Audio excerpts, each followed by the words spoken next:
Hello guys, मैं हूं गोविंद नरूला और आप देख रहे हैं द फुकरा शो। तो जब से एंड गेम रिलीज हुई है, बहुत सारे लोग कंप्लेंट कर रहे हैं फैट थॉर के ऊपर। कुछ को पसंद आया है, लेकिन कुछ को अभी कन्विंस करना है गया है। तो सबसे पहले, जब से एंड गेम रिलीज हुई है, डायरेक्टर्स ने बहुत कोशिश की है फैट थॉर को डिफेंड करने की, लेकिन कुछ लोगों का ओपिनियन नहीं बदल रहा। तो इसकी वजह क्या है कि हमें रैग्नारॉक में थॉर को डेड कैरेक्टर सीधा बहुत पावरफुल दिखाया। इन्फिनिटी वॉर में तो उसको कुछ ज़्यादा ही हमें पावरफुल दिखा दिया, ओवर पावर। और एंड गेम में थॉर को बिल्कुल ही वेस्ट कर दिया, मतलब उसका कोई उसकी जो पावर थी जिस वजह से फेमस था, वो कुछ बचा ही नहीं।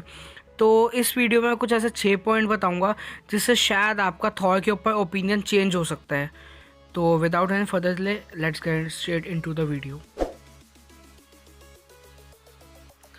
So from Thor Ragnarok, Thor ने बहुत सारे लोगों को, अपने करीबी लोगों को खोया है, जिसकी वजह से हर कोई बंदा टूट सा जाता है जब उसका कोई अपना नहीं होता।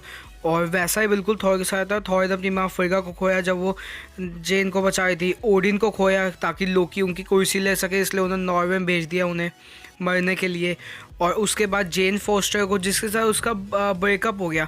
चाहे थॉर ने कहा था कि ये म्यूचुअल ब्रेकअप हुआ है, लेकिन हम इस सीन में टोटली देख सकते हैं कि कैसे थॉर ने बताया कि म्यूचुअल ब्रेकअप था। उसके बाद उसके लिए लोकी का रिएक्शन इसके ऊपर क्या था, जैसे वो जानता हो कि बिल्कुल म्यूचुअल ब्रेकअप नहीं है। और इसके बाद थॉर ने हेला को खोया। चाहे हेला उसकी विलन थी, लेकिन वो उसकी सिबलिंग थी। उसके बाद उसने आधे एस गार्डियंस को खोया, जहाँ पे थैनोस आया अपनी शिप लेके, और जब वो पावर स्टोन लेना चाहता था तब उसने आधे एस गार्डियंस को मार दिया उधर ही। और हेमडाल और लोकी को उसने खोया, जो उसके बहुत ही बेस्ट फ्रेंड थे सेम दिन पे। हेला और लोकी चाहे तो विलन्स थे कहने को, लेकिन फिर भी वो उसके सिबलिंग्स थे। और उसका खोने का दुख भी उसे है कहीं ना कहीं। लोकी का तो है, क्योंकि लोकी लास्ट में बदल चुका था बिल्कुल ही।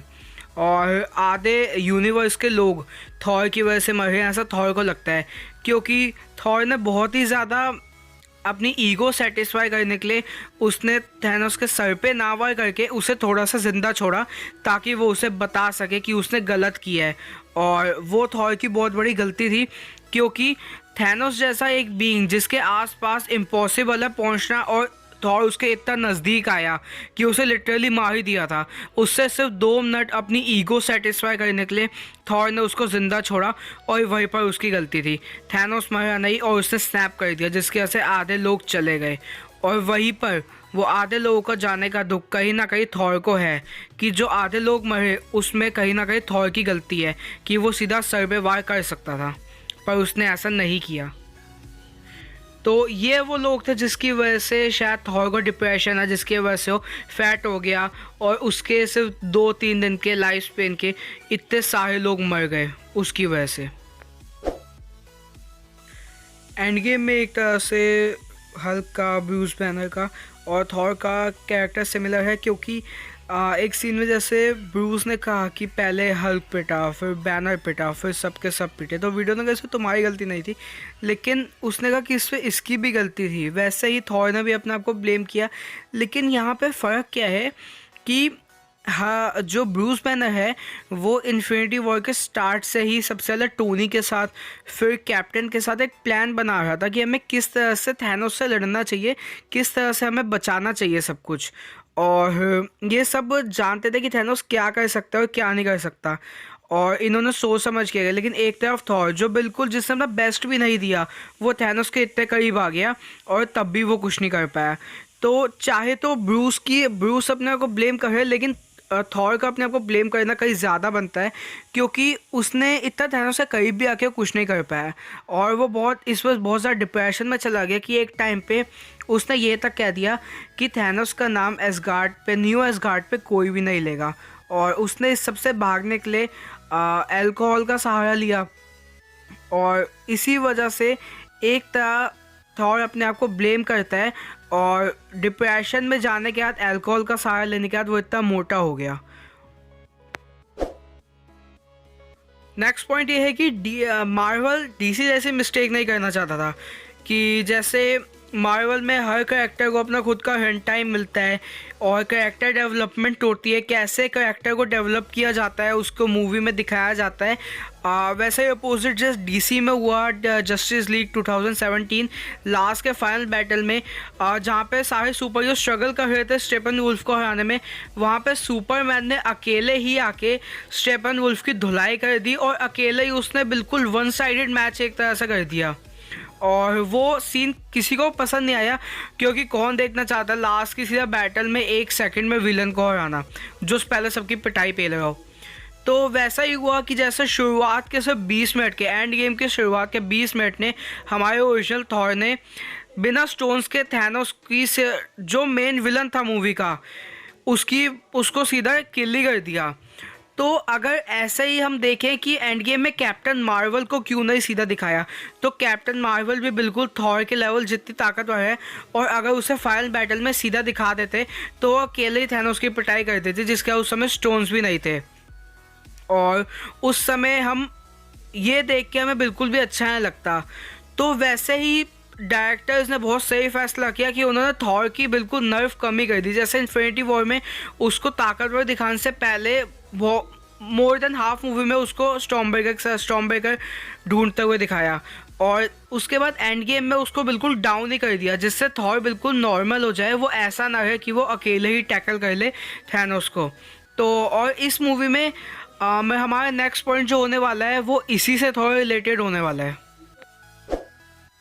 तो देखने की बात यह है कि क्रिस हेम्सवर्थ के पास अभी भी 2 और मूवीज़ बची हुई है उनके कॉन्ट्रैक्ट में, और तभी हम देखेंगे कि थॉर लव एंड थंडर है उनके पास और अवेंजर्स 5 है, और कैप्टन और Tony Chris Evans and Robert Downey Junior की लास्ट मूवी थी, और उनके कैरेक्टर को बहुत डिटेलिंग भी दिखाया है इसमें, और तभी उनको प्रॉपर स्क्रीन टाइम उन्हें इस मूवी में दिया गया है कि क्यों टोनी को लास्ट में स्नैप करने दिया और क्यों कैप्टन को वर्दी बताया गया मूवी में और उन्हें ओवर पावर किया गया और थॉर को शांत किया गया, क्योंकि हम में से कोई ऐसा नहीं देखना चाहता था कि एक ही सुपर हीरो अकेले ही फाइट ले ले। और अब हमें आगे मूवी देखने में कितना मज़ा आएगा, मतलब कैरेक्टर की सीधा रीडेवलपमेंट होगी जब थॉर लव एंड थंडर में थॉर फिर से शेप में आएगा और एक रैग्नारोक वाली एंट्री फिर से मारेगा, क्योंकि ये बिल्कुल एक कैरेक्टर को नई लाइफ देने जैसा है कि कैसे वो पहले फैट था, उसका तो फिर से उसने आपको अपना रीशेप में किया, और कैसे ट्रेनिंग की उसे थॉर लव एंड थंडर में नए नए रास्ते इससे खुलकर आएंगे। और रूसो ब्रदर्स ने कहा था कि एक पॉइंट पे आके थॉर एंड गेम में वापस अपने शेप में आ जाएगा, लेकिन क्रिस हेम्सवर्थ ने अपने आप को उन्होंने कन्विंस किया कि नहीं, मैं फैट ही रहना चाहूँगा, क्योंकि थॉर ही है, चाहे वो फैट हो या शेप में हो। और कहीं ना कहीं इस डिसीज़न ने अच्छा भी किया, क्योंकि अगर एंड गेम में सीधा थॉर को फैट से शेप में दिखाया जाता तो उसका जो डिप्रेशन था और जो उसके ऊपर बीती है उस पर बिल्कुल भी लाइट ना पड़ती, और ऐसा अच्छा हुआ इसलिए क्योंकि वो फैट ही रहा और वो लास्ट तक फैट ही रहा। इससे अब कैरेक्टर को नई लाइफ बिल्कुल देखने को मिलेगी हमें थॉर लव एंड थंडर में, कैसे थॉर फिर से शेप में आएगा और ये नए नए रास्ते खोलेगा आगे मूवी के। तो अब बात करते हैं कंक्लूजन की। तो थॉर है, चाहे वो फैट हो या चाहे कैसा भी हो, और पर्सनली मुझे ब्रो थॉर अच्छा लगता है, लेकिन हमें ये नहीं भूलना चाहिए कि हमारे पास अभी 2 मूवीज़ और हैं थॉर की, जिसमें हम थॉर को एक्शन में देखेंगे जब वो शेप में आएगा, और उसे देखने में अलग ही मज़ा आएगा। थॉर एक ऐसा कैरेक्टर है जिसके अंदर बहुत ही ज़्यादा डेवलपमेंट हुई है। ईगो थॉर में ईगो थी थॉर 1 में, थॉर 2 में वो काम हुआ, थॉर 3 में वो कॉमिकल कैरेक्टर बना, और इन्फिनिटी वॉर एंड गेम में बहुत ही अच्छा उसका हमें लुक देखने को मिला। और बस मैं यही कहूँगा कि थॉर की अभी और एक्शन हुई और एक्शन को देखने में बचा हुआ है, तो कोई बात नहीं, थॉर चाहे मोटा है चाहे जैसा है, हमें उसको देखने में बहुत मज़ा आता है। तो आज की वीडियो में इतना ही। मैं हूँ गोविंद नरूला, आप देख रहे हैं द फुकरा शो। चलिए ख़त्म करते हैं।